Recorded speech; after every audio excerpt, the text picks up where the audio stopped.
Antes de meternos de lleno con el tema de hoy, que es hipertensión, hago un par de aclaraciones acerca de la clase anterior. Nosotros, la clase anterior, vimos de lleno aterosclerosis, pero nombramos antes de eso que la aterosclerosis era la forma más frecuente de arterioesclerosis y que había dos formas más de arterioesclerosis, que eran la esclerosis de la media de Mockenberg y la arteriolosclerosis.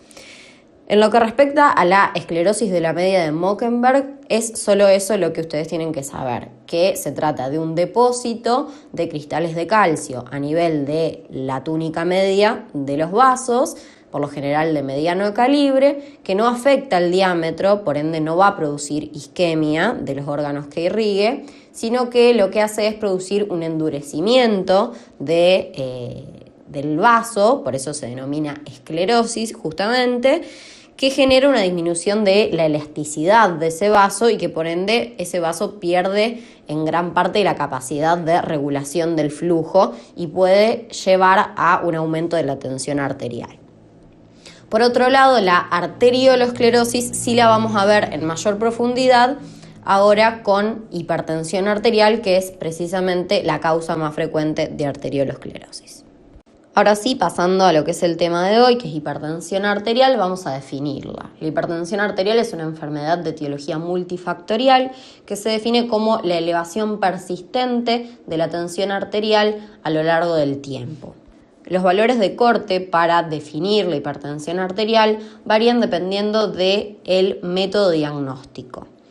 Este método diagnóstico puede ser la medición de la presión arterial en el consultorio, el método MAPA, que es el monitoreo ambulatorio de la presión arterial de 24 horas, o bien el AMPA, que es el automonitoreo de la presión arterial en el domicilio. El método de medición en el consultorio se requieren al menos 2 mediciones en consultas separadas por al menos 15 días, con valores iguales o mayores a 140 milímetros de mercurio de sistólica y o 90 milímetros de mercurio de diastólica.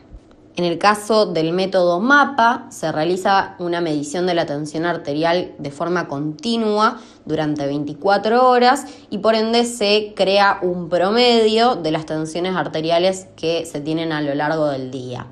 Para poder definir la hipertensión arterial se requiere de un promedio de 24 horas de tensión arterial igual o mayor a 130 a 80, es decir, 130 de sistólica, 80 de diastólica, o bien un promedio diurno, es decir, de las tensiones arteriales durante el día mayor a 135, 85, o bien un promedio nocturno de tensión arterial de 120, 70 o más. Por lo general, en la hipertensión arterial existe una elevación tanto de la tensión arterial sistólica como de la tensión arterial diastólica, pero es importante saber que pueden darse de forma aislada, es decir, puede haber una hipertensión arterial sistólica aislada o una hipertensión arterial diastólica aislada. En cuanto a la etiología de la hipertensión arterial, tenemos que saber que el 90-95% de los casos de hipertensión son idiopáticos, es decir, que no se conoce una causa exacta, sino que el origen de la enfermedad está causado por una conjunción de factores de riesgo. Estos factores de riesgo, al igual que lo hicimos con la aterosclerosis, los podemos clasificar en factores de riesgo modificables y en factores de riesgo no modificables. Dentro de los factores de riesgo modificables tenemos todo lo que es el estilo de vida de la persona. El consumo de sal sería uno de los principales. El consumo recomendado de sal por día está alrededor de los 5 gramos por día o menos de eso, mientras que el consumo promedio en general de la población está mucho por encima de eso, aproximadamente 12 gramos por día. Otros factores de riesgo son la obesidad, el sedentarismo, el tabaquismo, el alcoholismo. Y por otro lado, los factores de riesgo no modificables, es decir, los que son inherentes a la persona, van a ser la edad. Cuanto mayor sea la persona, mayor es el riesgo de sufrir hipertensión arterial, el sexo masculino y el sexo femenino después de la menopausia, que equipara el riesgo aproximadamente del de los hombres. Y por otro lado también los antecedentes familiares, que nos hablan de ciertos polimorfismos genéticos en ciertos genes que codifican proteínas que van a regular la presión arterial que nos van a llevar a una mayor predisposición a la enfermedad. Como yo siempre les hablo de los polimorfismos genéticos, me gustaría aclarar más o menos lo que son. Los polimorfismos genéticos no son más que variantes en una secuencia particular de ADN y por ende esas variaciones generan cambios en la codificación de esa información genética y por ende las proteínas que se expresen podrán llegar a tener alguna modificación o podrán llegar a sintetizarse en exceso o en forma más reducida, generando, diferentes grados de susceptibilidad para las distintas enfermedades. En cuanto al 5 al 10% restante de los casos de hipertensión arterial, estos van a tener, sí, una causa reconocible de esa patología, es decir, no se dan por conjunción de factores de riesgo, sino por alguna causa en particular. Y es lo que se denomina hipertensión secundaria, porque es secundaria a otra patología que si se resuelve, también se resuelve la hipertensión arterial. Dentro de estas causas, la causa más frecuente son los medicamentos.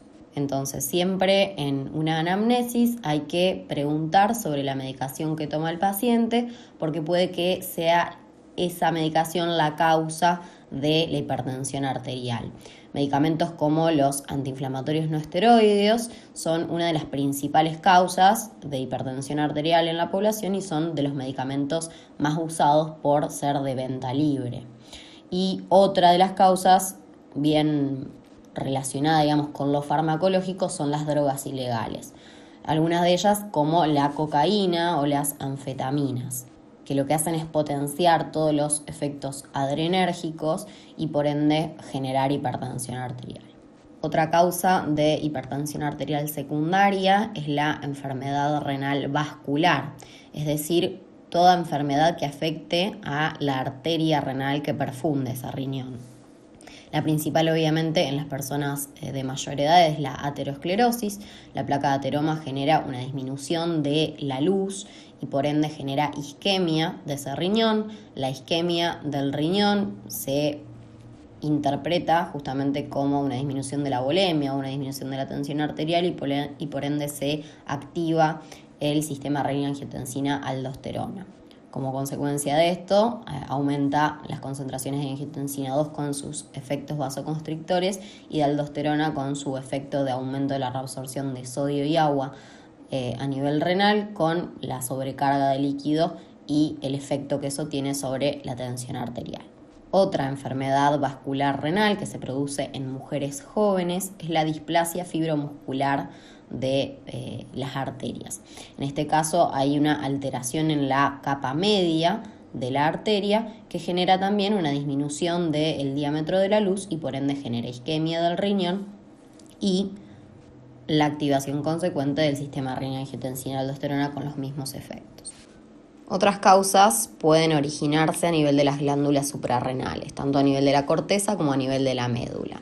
En cuanto a la hipertensión arterial secundaria que se origina a nivel de la corteza de la glándula suprarrenal, estamos hablando del hiperaldosteronismo primario, es decir, una producción autónoma de aldosterona por parte de la glándula suprarrenal, es decir, no estimulada por el eje renina-angiotensina-aldosterona, sino que es secretada en exceso de forma independiente debido a una hiperplasia de la corteza suprarrenal o bien a la presencia de un adenoma o un carcinoma secretor de aldosterona.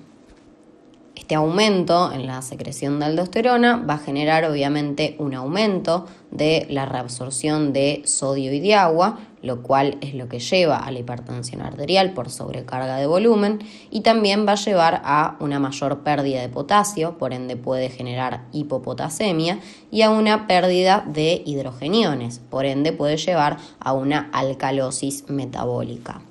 Para el diagnóstico vamos a necesitar la medición plasmática de aldosterona y de renina, encontrándonos con valores elevados de aldosterona, por eso es un hiperaldosteronismo, y valores disminuidos o normales de renina, por ende se denomina hiporreninémico, justamente porque esa secreción de aldosterona es autónoma y no es estimulada por el eje renina-angiotensina-aldosterona. La otra causa originada a nivel de la glándula suprarrenal, pero en este caso a nivel de la médula, es el feocromocitoma.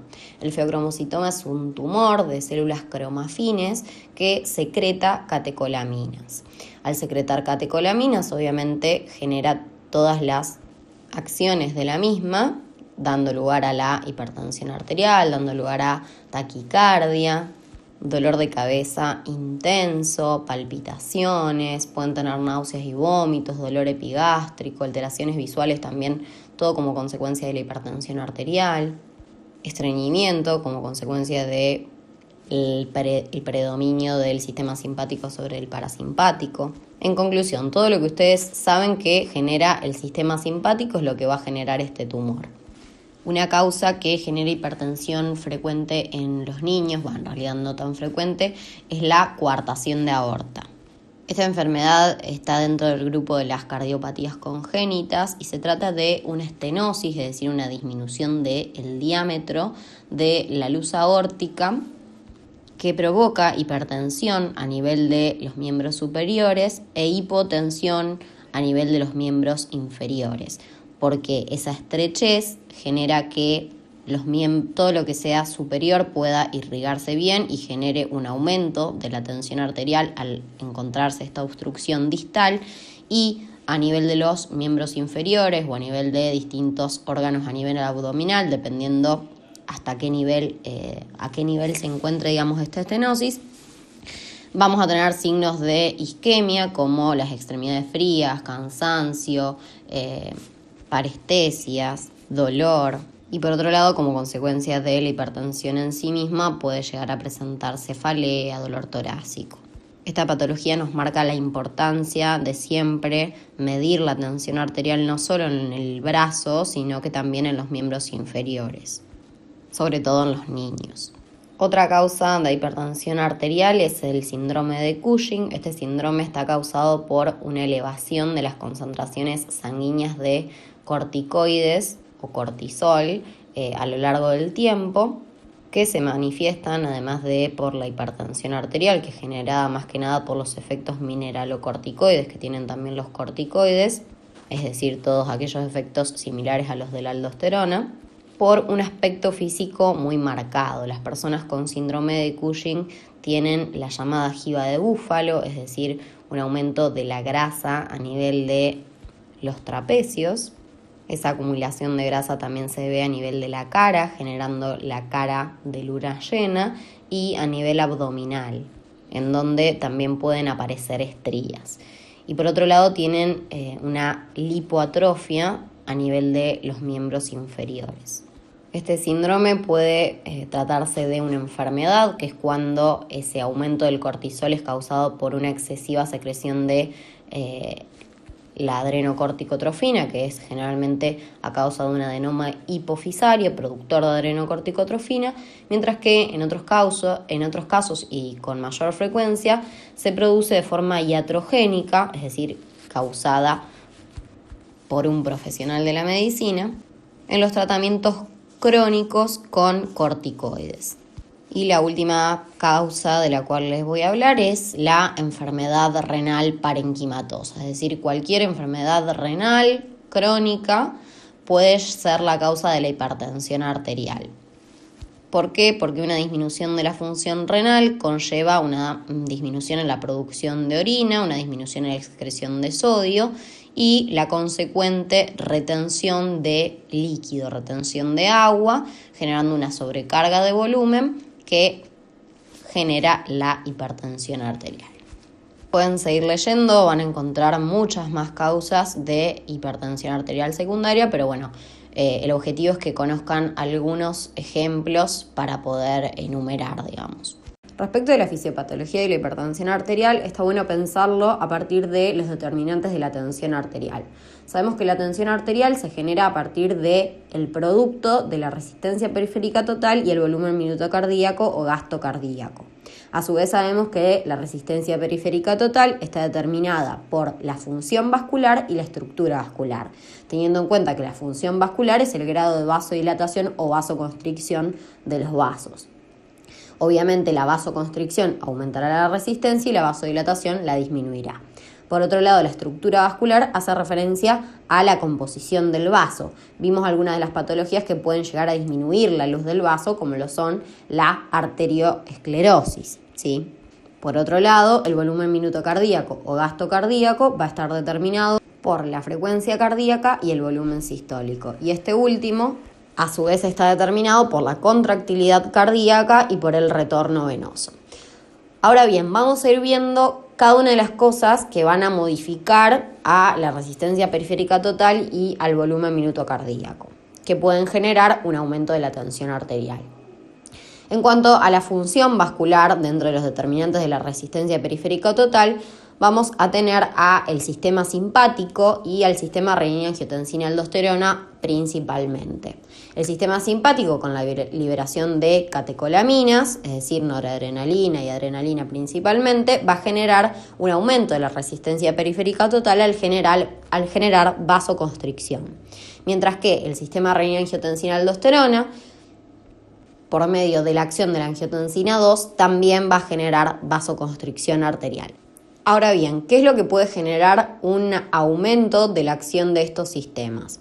En el caso de la hipertensión arterial primaria, como dijimos, no hay una causa que podamos identificar, pero puede llegar a haber algún grado de mutación genética, más que nada a nivel de lo que es el sistema renina-angiotensina-aldosterona, que le confiera un aumento de la función, un aumento de la producción de los distintos componentes del sistema.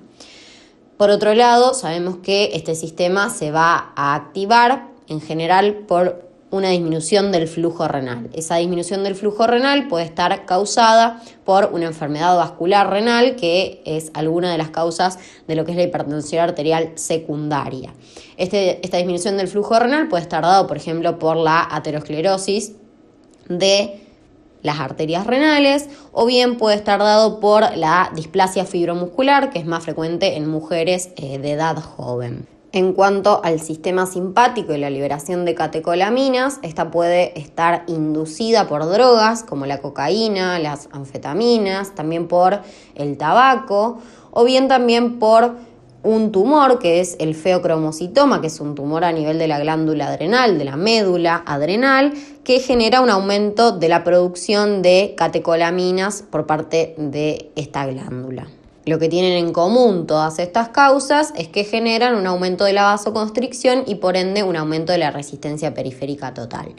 Por otro lado, en lo que respecta a la estructura vascular, como dijimos, la arterioesclerosis, ya sea la arteriolosclerosis o la aterosclerosis, o bien la esclerosis de la medida de Mockenberg, al generar una disminución de la elasticidad y en algunos casos disminución del diámetro de la luz, van a generar un aumento de la resistencia y un aumento de la tensión arterial. Bueno, ahora en cuanto al volumen minuto cardíaco, dijimos que los determinantes eran la frecuencia cardíaca y el volumen sistólico. La frecuencia cardíaca en general no es tan determinante de la presión arterial, pero bueno, también está regulada por lo que es el sistema simpático y parasimpático. Por ende, todo lo que dijimos que activaba el sistema simpático y generaba vasoconstricción también va a generar un aumento de la frecuencia cardíaca. Por otro lado, el volumen sistólico está determinado por la contractilidad cardíaca, que también va a estar regulada principalmente por el sistema simpático y por ende todos los factores que generaban vasoconstricción o aumento de la frecuencia cardíaca generarán aumento de la contractilidad. Y por otro lado está determinada por el retorno venoso.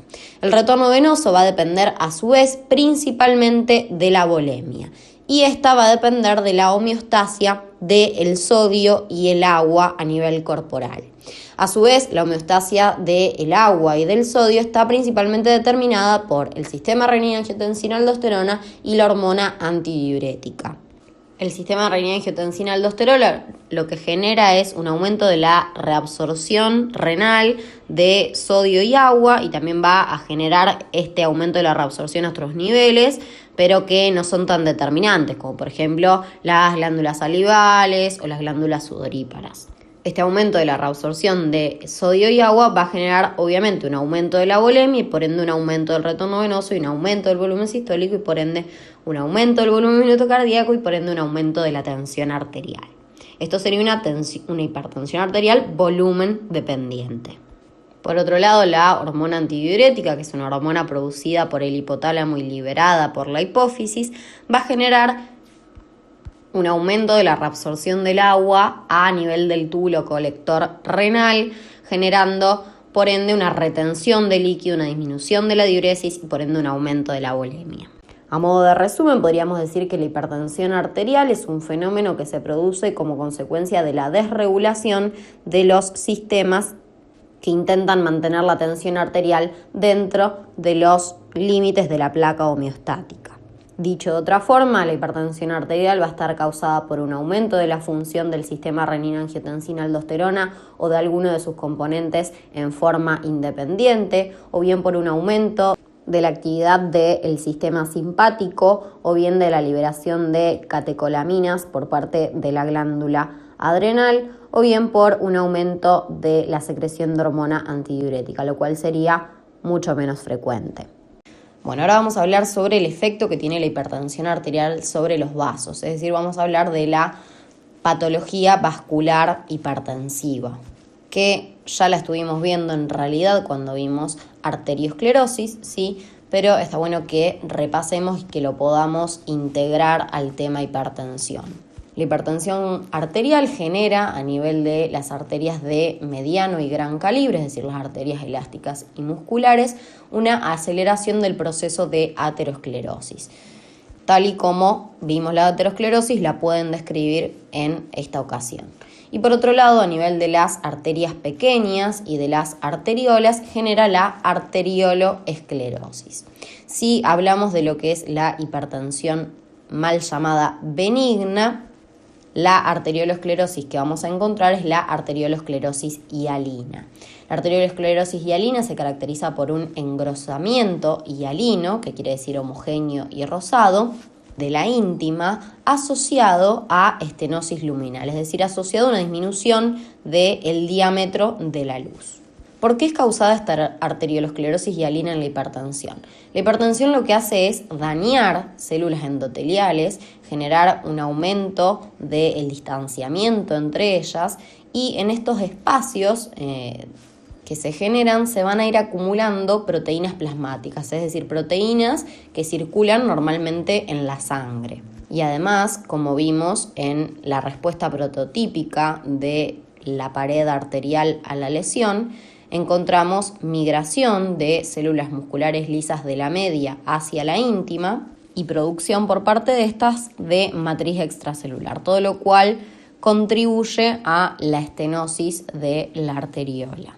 Como nombramos anteriormente también, este cambio puede presentarse en personas de edad avanzada que no tengan hipertensión y también en la microangiopatía diabética, es decir, en las personas diabéticas. En los casos de hipertensión grave, en lugar de arteriolosclerosis hialina, puede que encontremos arteriolosclerosis hiperplásica. En este caso, el engrosamiento de la íntima está dado por láminas formadas por células musculares lisas alternadas con membrana basal. La membrana basal en estos casos está duplicada y por eso genera este aspecto laminado de catáfilas de cebolla. Genera de esta forma un engrosamiento concéntrico de la luz con la consecuente estenosis. Y por último, en la mal llamada hipertensión maligna, que es en realidad una forma de hipertensión acelerada, con una progresión más rápida y tórpida, es la arteriolitis necrotizante, que es una forma de arteriolosclerosis hiperplásica a la cual se suman necrosis de la pared fibrinoide. Acá en las imágenes vemos en la que es rosa, tenemos a la arteriolosclerosis hialina. Ven, ahí está marcado, digamos, el aumento del diámetro de la pared con la estenosis de la luz. Fíjense si la comparan con la luz del vaso que está al lado, está muy estenosado. y es una forma de estenosis que es solo excéntrica, es decir, que no se encuentra en la totalidad de la pared. Mientras que la arterioloesclerosis hiperplásica, ven que es un engrosamiento concéntrico. Lo que se ve blanco en el medio como un puntito, eso es la luz, y el resto ven que se forman como láminas, como catafilas de cebolla. De la clínica de la hipertensión arterial no hay mucho para decir porque es una enfermedad fundamentalmente asintomática. De hecho, a veces se la llama como el asesino silencioso. Por ende, vamos a hablar un poco de las complicaciones, que muchas veces la hipertensión puede manifestarse directamente con alguna de ellas. Dentro de las complicaciones a nivel del sistema nervioso central, tenemos algunas complicaciones que están estrictamente relacionadas con la hipertensión arterial y otras que en realidad lo están con la aterosclerosis, que en cierta forma es acelerada por la hipertensión arterial. Entonces, las que están directamente relacionadas con la hipertensión arterial, es decir, que se desarrollan con tensión arterial aumentada, son el ACV hemorrágico y la encefalopatía hipertensiva.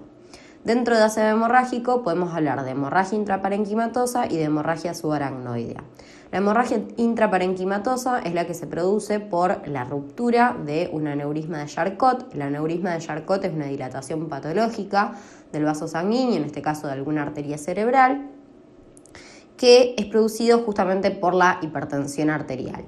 En la hipertensión arterial existe arteriolosclerosis de la vasa vasorum, que son esos vasitos que nutren a la parte externa de la capa media de la pared vascular, y por aterosclerosis, que lo que genera es un aumento del espacio que tiene que atravesar los nutrientes y el oxígeno por inhibición desde la sangre de la luz hasta llegar a la parte interna de esa capa media de la pared vascular, es decir, de la parte muscular. Estas dos cosas lo que hacen es que esa túnica media se debilite por esa isquemia, y ese debilitamiento hace que sea más susceptible a la acción de la tensión arterial aumentada y se produzca esta dilatación. A su vez, esta dilatación va a aumentar el riesgo de que se rompa el vaso. Entonces, en una crisis hipertensiva con tensiones arteriales aumentadas, ese vaso puede romperse y generar esta hemorragia. Si es intraparenquimatosa, significa que está dentro del parénquima cerebral. Y por ende, al afectar al parénquima cerebral, se va a manifestar con un déficit focal que va a diferir dependiendo de la zona del cerebro afectada.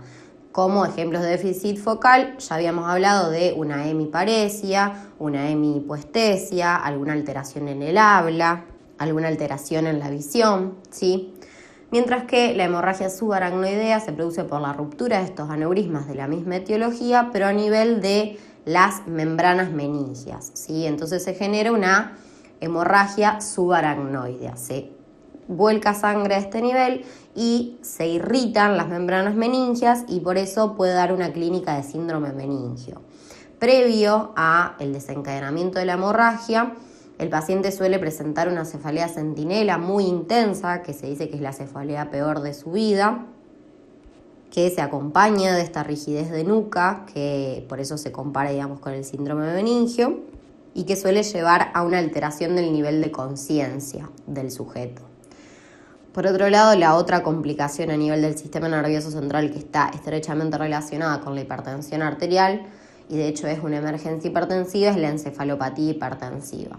La encefalopatía hipertensiva se produce porque existe un aumento brusco de la tensión arterial que genera una falla en la autorregulación del flujo cerebral, porque normalmente al aumentar la tensión arterial lo que tendrían que hacer las arterias es vasocontraerse para poder regular el flujo, que no sea tan abrupto. En este caso falla esa autorregulación y en lugar de generarse vasoconstricción se produce vasodilatación.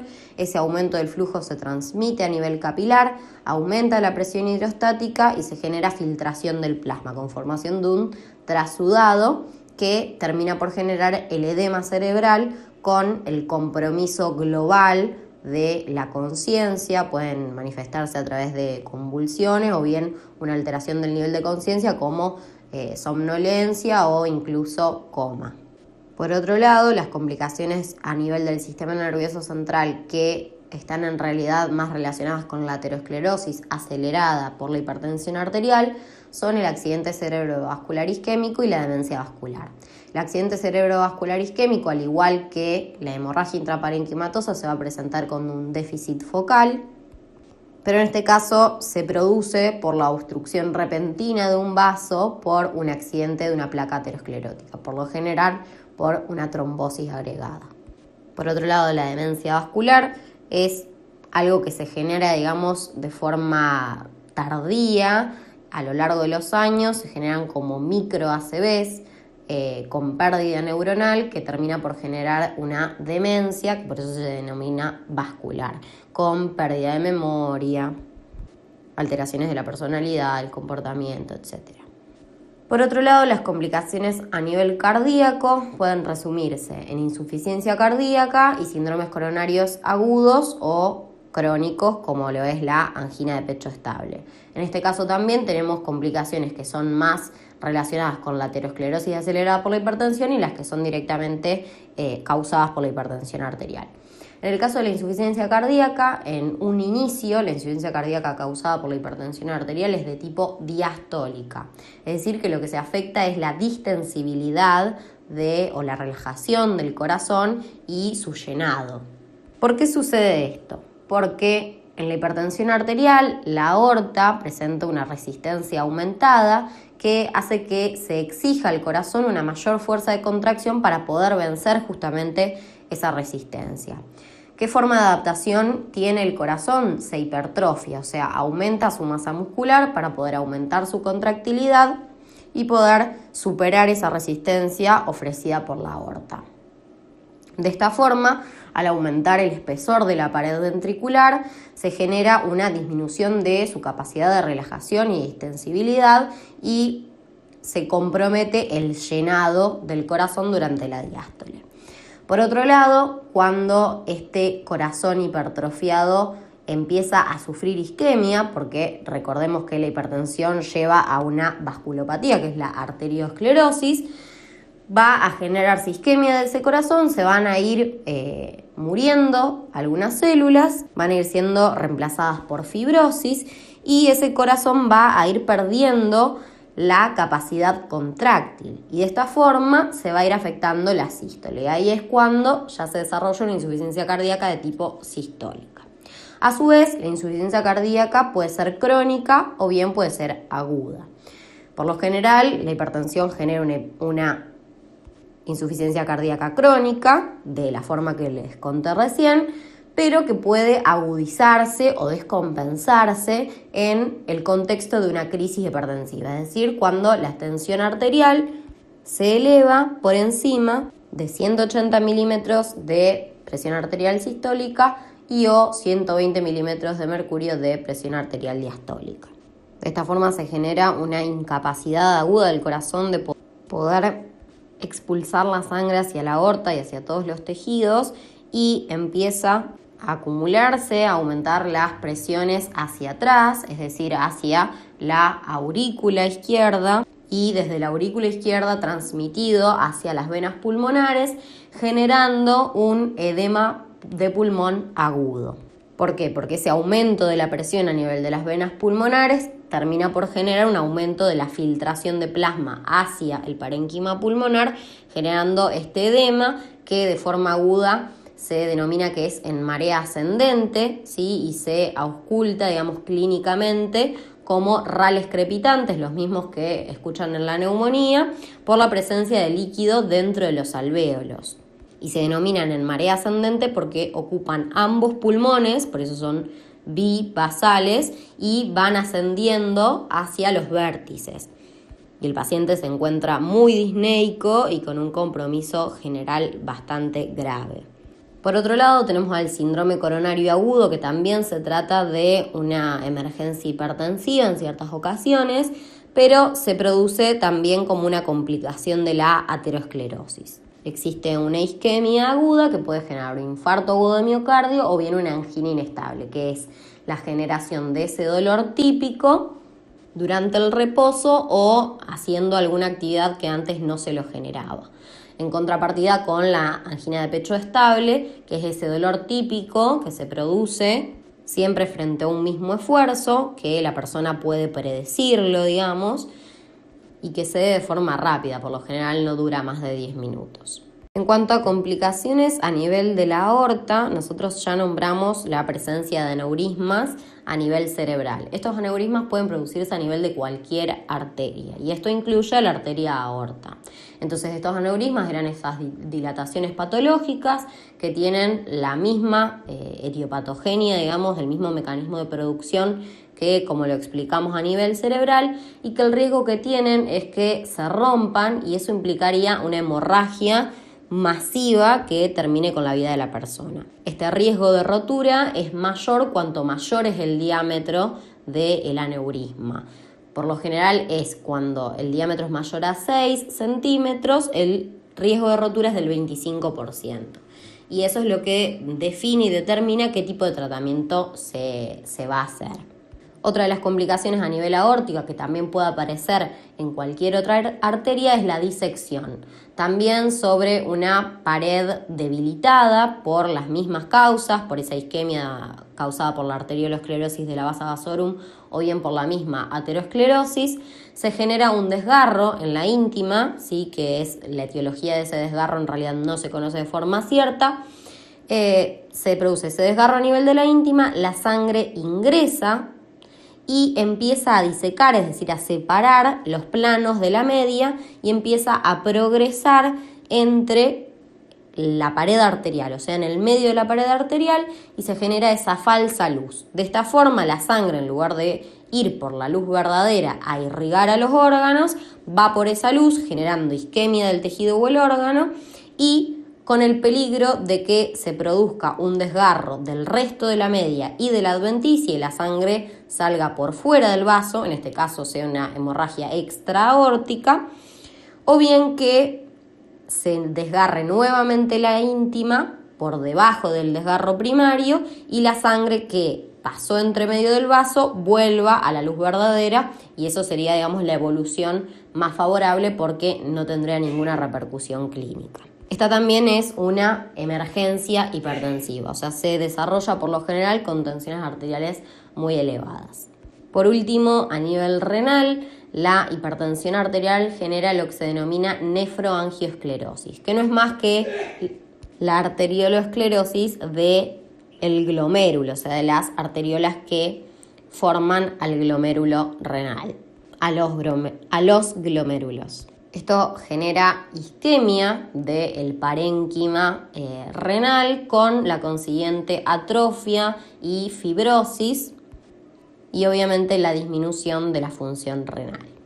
Y también puede desarrollarse de forma aguda o de forma crónica. En el caso de desarrollarse de forma aguda, lo hace en el contexto de una emergencia hipertensiva. Emergencia hipertensiva es cuando se producen tensiones arteriales por encima de 180 a 120 y se acompañan de daño de órgano blanco. ¿Qué es el daño de órgano blanco? Esta insuficiencia renal aguda, la disección aórtica aguda, el síndrome coronario agudo, la encefalopatía hipertensiva. Para realizar el diagnóstico de hipertensión arterial, como estuvimos hablando al principio al definirla, se pueden utilizar las mediciones en el consultorio, se pueden utilizar las automediciones en el domicilio o bien se puede utilizar el mapa, que es un monitoreo de 24 horas que nos brinda información sobre las presiones arteriales durante el día, durante la noche y un promedio durante todo el día. Para el diagnóstico con las presiones de consultorio se requieren al menos 2 visitas al consultorio separadas por 15 días con valores de tensión arterial superiores o iguales a 140 milímetros de mercurio de sistólica y o 90 milímetros de mercurio de diastólica. Para el diagnóstico por automonitoreo domiciliario de la presión arterial se requieren al menos 4 mediciones, 2 mediciones matutinas y 2 mediciones vespertinas, con 2 minutos de diferencia entre cada una de ellas, que se realicen por un mínimo de 4 días, lo óptimo sería que se realicen durante 7 días y que se registren de forma inmediata los resultados si se trata de un equipo que no tiene memoria. utilizándose como valor de corte para el diagnóstico un valor igual o mayor a 135 milímetros de mercurio de sistólica o igual o mayor a 85 milímetros de mercurio de diastólica. Y por último, para el diagnóstico por mapa, que es el monitoreo ambulatorio de 24 horas de la presión arterial, se requiere de un promedio de 24 horas igual o mayor a 130-80 o un promedio diurno de 135-85 o un promedio nocturno de 120-70. Una vez diagnosticado el paciente con hipertensión arterial, se le va a realizar una anamnesis y un examen físico exhaustivos en busca de algún efecto sobre los órganos de la hipertensión arterial o bien en busca de algún signo o síntoma que nos haga pensar en una causa secundaria de la hipertensión que tenga que ser estudiada más a fondo. Y por otro lado también se van a solicitar algunos estudios de laboratorio a todos los pacientes. Dentro de ellos tenemos al hemograma completo, a la glicemia en ayunas, todo el perfil lipídico con colesterol total, HDL, LDL y triglicéridos. Vamos a evaluar la función renal por medio de la medición sérica de uricemia y de creatinina plasmática. También vamos a utilizar el ionograma plasmático, que lo que hace es medir el cloro, el sodio y el potasio. Y por otro lado vamos a hacer un examen de orina con ionograma en orina también. Eso sería del laboratorio. También es de buena práctica realizarles un fondo de ojo a todos los pacientes con hipertensión arterial en cada una de las consultas, porque a través del fondo de ojo nosotros podemos visualizar a las arterias y poder predecir de cierta forma el grado, digamos, de afectación orgánica que tiene la hipertensión arterial. De hecho, hay distintos grados, pero son cosas que ustedes todavía no tienen que saber, pero sepan que es muy importante el fondo de ojo en los pacientes hipertensos. En cuanto al tratamiento de la hipertensión arterial, si bien ustedes no tienen que conocerlo, sepan que siempre lo primero va a ser el cambio de hábitos, el eliminar la sal de la dieta en lo posible o al menos consumir menos de 5 gramos por día, el realizar ejercicio y el intentar relajarse, es decir, eliminar todo lo que genere estrés dentro de lo posible. Y por otro lado, si con las medidas de los cambios de hábitos no se soluciona el problema, sí se pasa a las medidas farmacológicas. Dentro de los grupos de fármacos más importantes vamos a tener a los IECA, que son los inhibidores de la enzima convertidora de angiotensina, que son de primera elección en la mayoría de los pacientes. Tengan en cuenta que para elegir el tratamiento farmacológico de cualquier enfermedad hay que tener en cuenta también las comorbilidades que tiene ese paciente, es decir, otras enfermedades a las cuales ese tratamiento puede afectar haciendo bien o haciendo mal. Entonces por eso hay que ir eligiéndolo en cada caso. Este grupo de fármacos lo que hacen es, al inhibir a la enzima convertidora de angiotensina, bloquean de cierta forma o en realidad disminuyen la función del sistema renin-angiotensina-aldosterona, porque disminuyen la producción de angiotensina 2 y por ende también la de aldosterona, generando un efecto sobre la vasculatura, es decir, reduciendo la resistencia periférica total. Y al disminuir la producción de aldosterona disminuye la retención de sodio y agua, es decir, que afecta tanto al componente vascular como al componente de la volemia. Por otro lado, también tiene la función de disminuir la proteinuria en los pacientes que la tienen, sobre todo los pacientes que son también diabéticos, porque disminuyen el grado de hiperfiltración que se encuentra en los riñones de los pacientes diabéticos, que ya vamos a hablar de eso también. Y lo hace por medio de la vasodilatación de la arteriola eferente a nivel glomerular.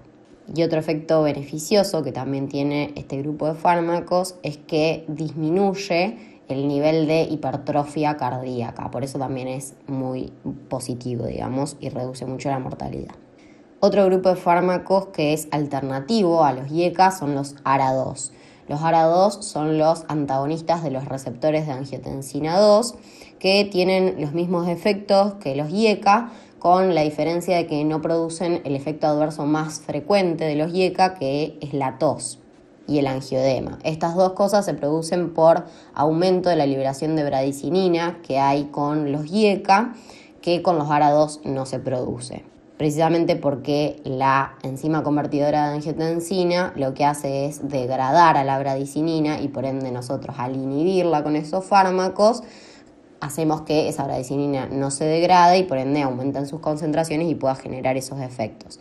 Mientras que los ARA2, al no actuar sobre la enzima convertidora de angiotensina y actuar directamente sobre el receptor para que no se una la angiotensina 2, evita esos efectos adversos, digamos.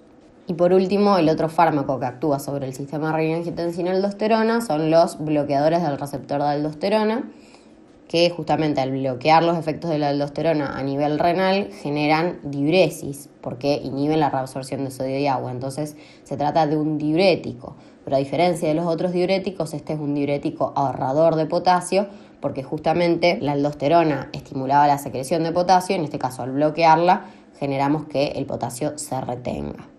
Otro grupo de fármacos son los beta bloqueantes, que lo que hacen es bloquear o disminuir las acciones beta del sistema simpático, como ser, por ejemplo, el aumento de la frecuencia cardíaca o el aumento de la contractilidad cardíaca.